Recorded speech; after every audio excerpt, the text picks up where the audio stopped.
27ویں پارے میں موجود سورہ واقعہ کو نبی اکرم صلی اللہ علیہ وآلہ وسلم نے سورہ غنا فرمایا ہے۔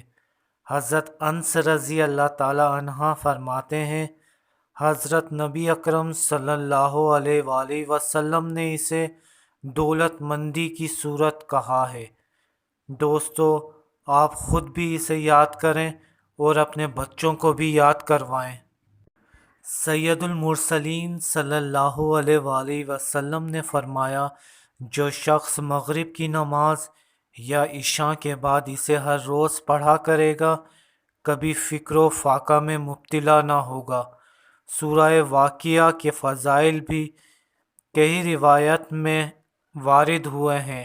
ایک روایت میں آیا ہے، جو شخص سورہ حدید اور سورہ واقعہ اور سورہ رحمان پڑھتا ہے وہ جنت الفردوس کے رہنے والوں میں پکارا جاتا ہے۔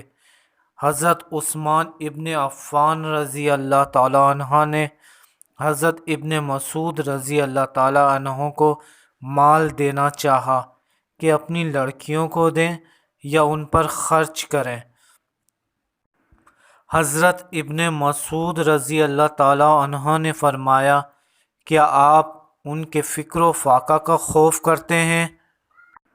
حالانکہ میں نے ان کو سورہ واقعہ یاد کرا دی ہے، کیونکہ میں نے رسول اکرم صلی اللہ علیہ وآلہ وسلم سے سنا تھا کہ آقائے دو جہاں صلی اللہ علیہ وآلہ وسلم نے فرمایا، جو کوئی سورہ واقعہ ہر رات پڑھتا ہے اسے کبھی فاقہ نہ ہوگا۔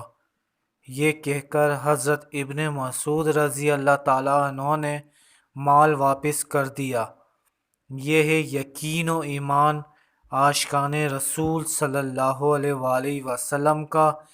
اس کے ہر دو فائدے یقینی ثابت ہیں کہ ایک رفع تنگی بھی اور باوجہ تلاوت لاکھوں نیکیاں سرمایہ آخرت بھی۔